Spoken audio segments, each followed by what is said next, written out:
Mayong adlaw mga higala, naglampas ko diri sa akong tukuran og payag kay didto sa mga trapal. Ako to siyang ibalhin diri kay ang kining tubig akong gisumpayan gahapon padulong didto sa mga trapal na siya agas pero hinay na. Kay ang diri man gud pasubida naman gud siya padulong didto sa mga trapal.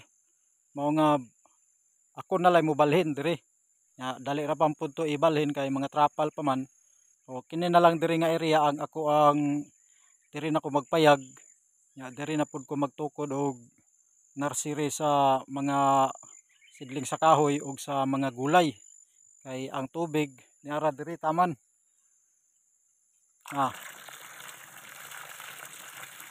Pabor na pud kayo kay dulit na sa tubig.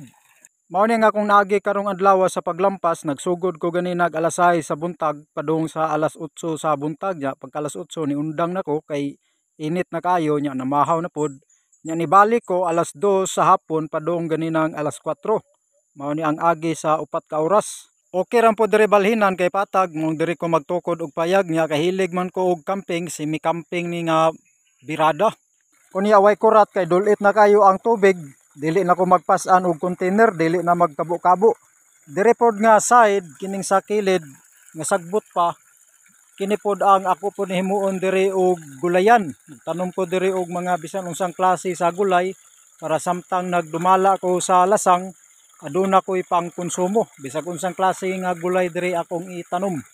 Kay pabor kayo diha magtanom og pangkonsumong gulay kay ang tubig dulit na kay tanan. Pangbisbis sa mga gulay. Kini usab mga amison diri nga aduna nay bunga, kitanom nako ni diri, linya kayo ni padung ni didto. Gitanom nako ni sa wala pa ko nag-vlog. Kini na kuana ni siya mga 4 na ni katuig gikan sa akong pagtanom. Nya nanay bunga ang uban. Kini.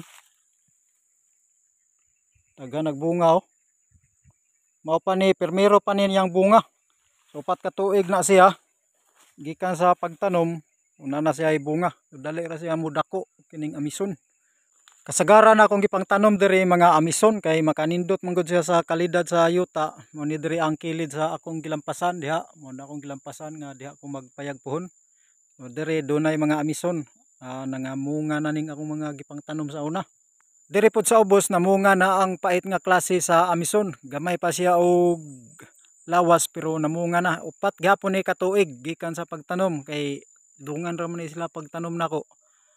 Mao ni ang permero niya ang bunga.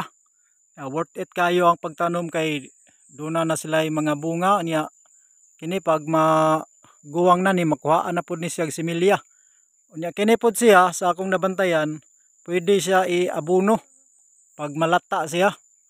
Indot kay siya i-abono, mao diri ko magkuha puhon og pang-abono sa gulay. Organic nga abono sa gulay. Daghan kay sa bunga oh. Mao na diha ang amison nga pait. Unya diri pod do na poy hagimit. Gamay pa. Wa pa gid siya namunga. Duha ka buok na kaluha sila. Gituyo na ako nigtanom diri kay kini man ko diri bakilid. Mao nang wala na nako ni gi apil sa lampas, wala na ako gi apil sa uma kay bakilid man. Kay kung ako siyang lampason pag maan na posibilidad nga maan na siya. So ako na lang siyang gipangtanuman og mga kahoy. Mao na nga ang mga kahoy medyo lagyo-lagyo ra kay ako naman is lang gi distansya sa una sa pagtanom pa. Aduna po itugop. Bisag unsa ram klase akong gipangtanom diri Kini nga mga similya sa kahoy diri wala na nako ni gisidling. Ako ra ning gipangkuha sa punuan ba. Nya gidala nako diri. Mga turok na ni siya, ako lang gipangtanom diri dayon. Daghang salamat mga higala sa iyong suporta. Kita-kita na punta sa sunod pa nga mga update.